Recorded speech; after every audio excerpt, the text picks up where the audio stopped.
ओम शांति। आप सब भाई और बहनों को आज की मुरली है 2/9/2024। मीठे बच्चे, जैसे तुम्हें निश्चय है कि ईश्वर सर्वव्यापी नहीं, वह हमारा बाप है, ऐसे दूसरों को समझाकर निश्चय कराओ। फिर उनसे ओपनिंग लो, यानी उद्घाटन लो। प्रश्न: बाबा अपने बच्चों से कौन सी बात पूछते हैं जो दूसरा कोई नहीं पूछ सकता है? उत्तर है, बाबा जब बच्चों से मिलते हैं तो पूछते हैं, बच्चे पहले तुम कब मिले हो? जो बच्चे समझे हुए हैं वह झट कहते हैं, हाँ बाबा, हम 5000 वर्ष पहले आपसे मिले थे। जो नहीं समझते वह मूंझ जाते हैं। ऐसा प्रश्न पूछने का अक्ल दूसरे किसी को आएगा भी नहीं। बाप ही तुम्हारे सारे कल्पों का राज समझाते हैं। ओम शांति। रूहानी बच्चों प्रति रूहानी बेहद का बाप समझाते हैं। यहाँ तुम बाप के सामने बैठे हो, घर से निकलते ही इस विचार से हो कि हम जाते हैं शिव बाबा के पास, जो ब्रह्मा के रथ में आकर हमको स्वर्ग का वर्षा दे रहे हैं। हम स्वर्ग में थे, फिर 84 का चक्र लगाकर अभी नरक में आकर पड़े हैं, और कोई सत्संग में किसकी बुद्धि में बातें नहीं होगी। तुम जानते हो शिव बाबा के पास जाते हैं जो इस रथ में आकर पढ़ाते हैं। वह हम आत्माओं को साथ ले जाने आए हैं। बेहद के बाप से जरूर बेहद का वर्षा मिलना है।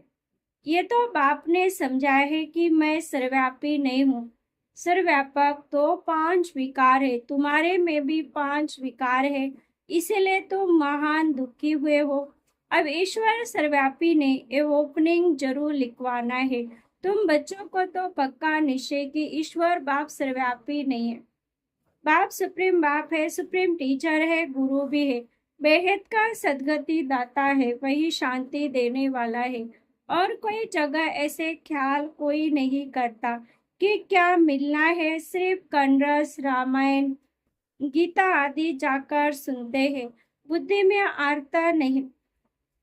आगे हम परमात्मा सर्वव्यापी कहते थे, अब बाप समझाते ये तो झूठ है, बड़ी ग्लानि की बात है। तो ये ओपनिंग भी बहुत जरूरी है। आजकल जिसने तुम ओपनिंग आदि कराते हो वह लिखते हैं, ब्रह्मा कुमारियां अच्छा काम करती है, बहुत अच्छी समझानी देती है, ईश्वर को प्राप्त करने का रास्ता बताती है।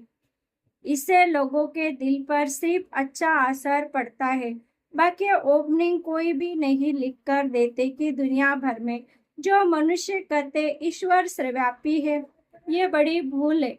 ईश्वर तो बाप, टीचर, गुरु है, तो तीनों है, तो फिर सर्वव्यापी कैसे हो सकता? एक तो मुख्य बात है ये। दूसरा, फिर ओपनिंग चाहिए कि समझाने से हम समझते हैं गीता का भगवान श्री कृष्ण ने, भगवान कोई मनुष्य देवता को नहीं कहा जाता। भगवान एक है, वह बाप है, उस बाप से शांति और सुख का वर्षा मिलता है। ऐसे ऐसे ओपनिंग लेना है। अभी जो तुम ओपनिंग लेते हो वो कोई काम की नहीं लिखते। हाँ, इतना लिखते हैं कि यहाँ शिक्षा बहुत अच्छी देते हैं। बाकी मुख्य बात जिसमें तुम्हारी विजय होनी है वह लिखाओ कि ये ब्रह्मा कुमारियां सत्य कहती है कि ईश्वर सर्वव्यापी नहीं है, वह तो बाप है, वही गीता का भगवान है। बाप आकर भक्ति मार्ग से छुड़ाए ज्ञान देते हैं। ये भी ओपनिंग जरूरी है कि पतित पावने पानी की गंगा ने, परंतु एक बाप है। ऐसे से ओपनिंग जब लिखे तभी तुम्हारी विजय हो। अभी टाइम पड़ा है, अभी तुम्हारी जो सर्विस चलती है,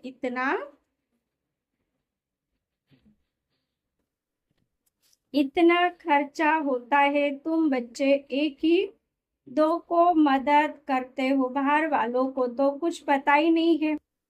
तुम ये अपने तन मन धन से खर्चा कर अपने राजधानी स्थापन कर रहे। जो करेगा वह पाएगा, जो नहीं करते वह पाएंगे भी नहीं। कल्प कल्प तुम ही करते हो, तुम ही निश्चय बुद्धि होते हो। तुम समझते बाप बाप भी है, टीचर भी है, गीता का ज्ञान यथार्थ रीति सुनाते हैं।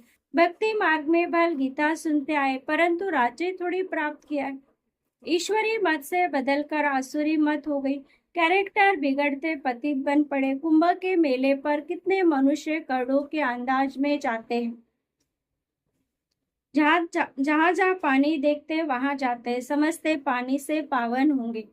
अब पानी तो जहाँ था नदियों से आता रहता है, इनसे कोई पावन बन सकता है क्या? क्या पानी में स्नान करने से हम पतित से पावन बन देवता बन जाएंगे? अभी तुम समझते कोई भी पावन बन न सके, ये भूल है। तो इन तीन बातों पर ओपनिंग लेना चाहिए। सिर्फ कहते हैं संस्था अच्छी है, तो बहुतों के अंदर जो भ्रांतियां भरी हुई है कि ब्रह्मा कुमारियों में जादू है, भगाती है, वह ख्याल दूर हो जाते हैं, क्योंकि आवाज तो बहुत फैला हुआ है ना। विलायत तक यह आवाज गया था कि इनको 16,108 रानियां चाहिए, उनसे 400 मिली, क्योंकि उस समय सत्संग में 400 आते थे। बहुतों ने विरोध किया, पिकेटिंग आदि भी करते थे, परंतु बाप के आगे तो कोई की चल न सके। आप ही सारा झुंड आपस में मिलकर भाग आया, कोई को पता ही नहीं पड़ा हमारे घर से कैसे भागे। ये भी ख्याल नहीं किया इतने सब कहाँ जाकर रहेंगे। फिर फट से बंगला ले लिया तो जादू की बात हो गई ना।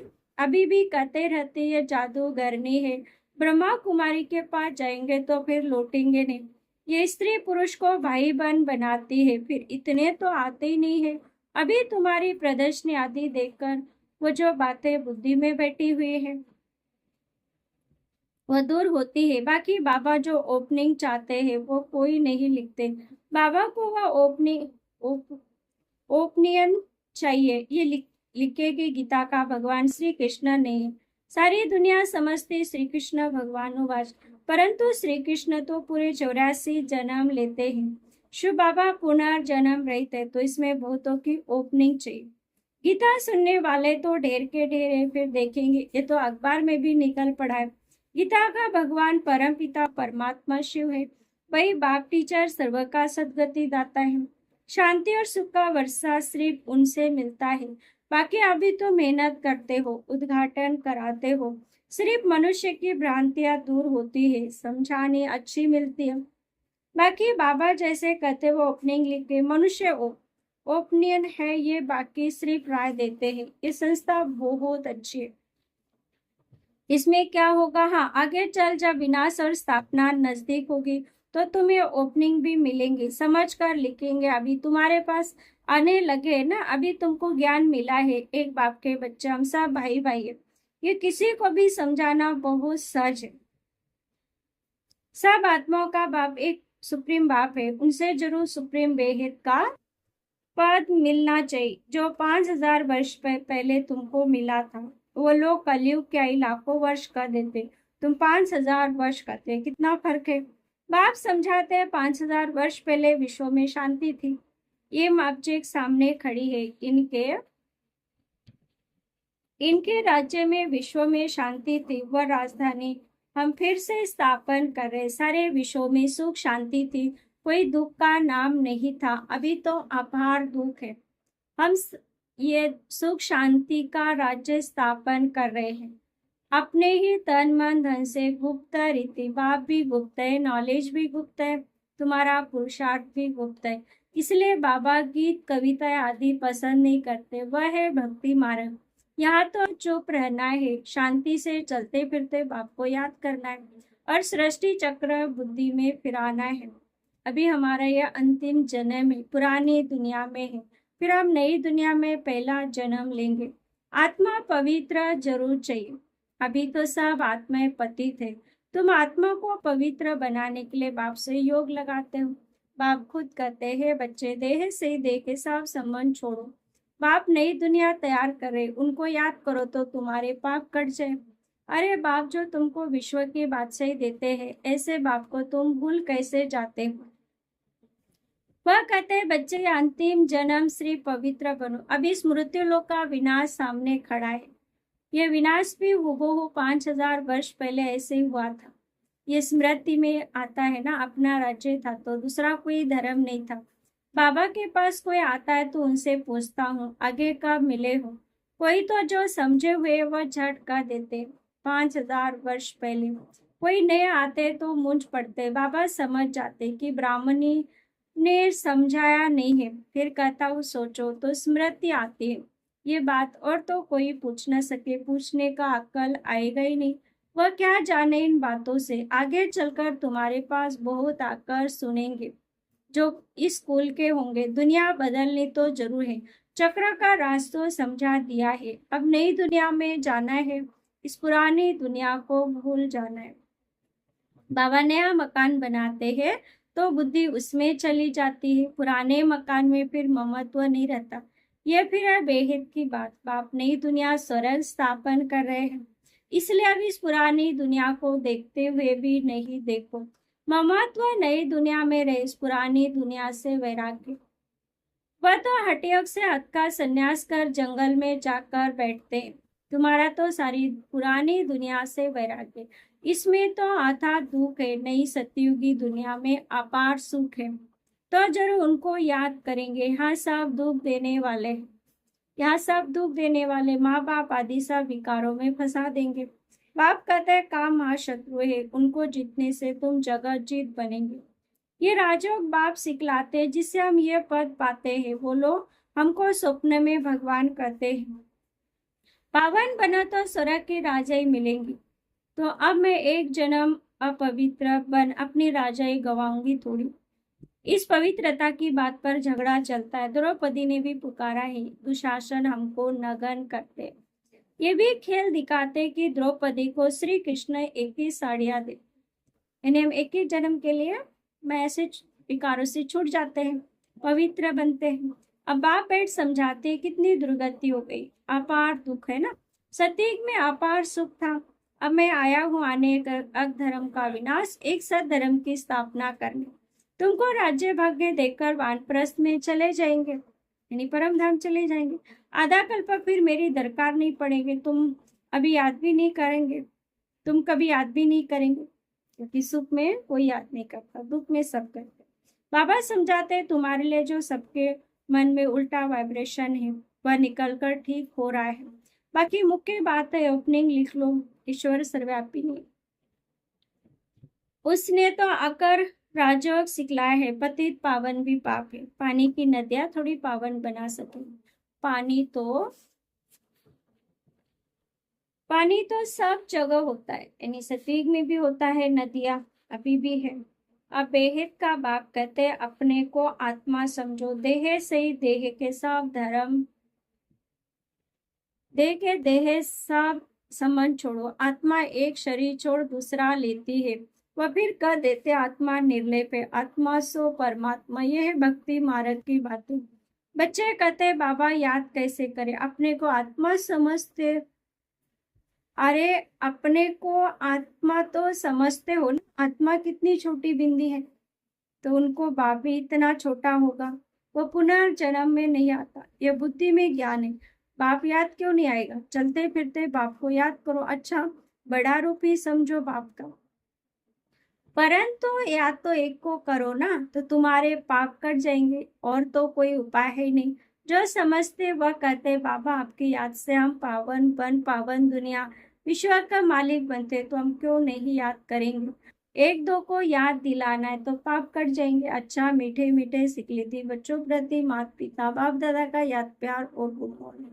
रूहानी बाप की रूहानी बच्चों को नमस्ते। हम रूहानी बच्चों की रूहानी माता पिता बाप दादा को याद प्यार गुड मॉर्निंग और नमस्ते नमस्ते नमस्ते। धारणा के लिए मुख्य सार पहला पॉइंट है, जैसे बाप और नॉलेजफुल गुप्त है ऐसे पुरुषार्थ गुप्त करना है। गीत कविता आदि के बजाय चुप रहना अच्छा है। शांति में चलते फिरते बाप को याद करना है। दूसरा, पुरानी दुनिया बदल रही, इसलिए इसे ममत्व निकाल देना, इसे देखते हुए भी नहीं देखना है, बुद्धि नई दुनिया में लगाना। वरदान, ब्राह्मण जन्म की विशेषता को नेचर बनाने वाले सहज पुरुषार्थी। ब्राह्मण जन्म भी विशेष, ब्राह्मण धर्म कर्म भी विशेष, अर्थात सर्वश्रेष्ठ है, क्योंकि ब्राह्मण कर्म में फालो साकार ब्रह्मा बाबा को करते हो। तो ब्राह्मणों की नेचर ही विशेष नेचर है, साधारण व मायावी नेचर ब्राह्मणों की नेचर नहीं। यही सिर्फ यही स्मृति स्वरूप में रहे कि मैं विशेष आत्मा हूँ। ये नेचर जब नेचुरल हो जाएंगी तब आप समान बनना सहज अनुभव करेंगे। स्मृति स्वरूप से समर्थी स्वरूप बन जाएंगे, यही सहज पुरुषार्थ। स्लोगन है, पवित्रता और शांति की लाइट चारों ओर फैलाने वाले लाइट हाउस है। पवित्रता और शांति की लाइट चारों ओर फैलाने वाले लाइट हाउस है। लाइट हाउस यानी रास्ता बताने वाले। ओम शांति।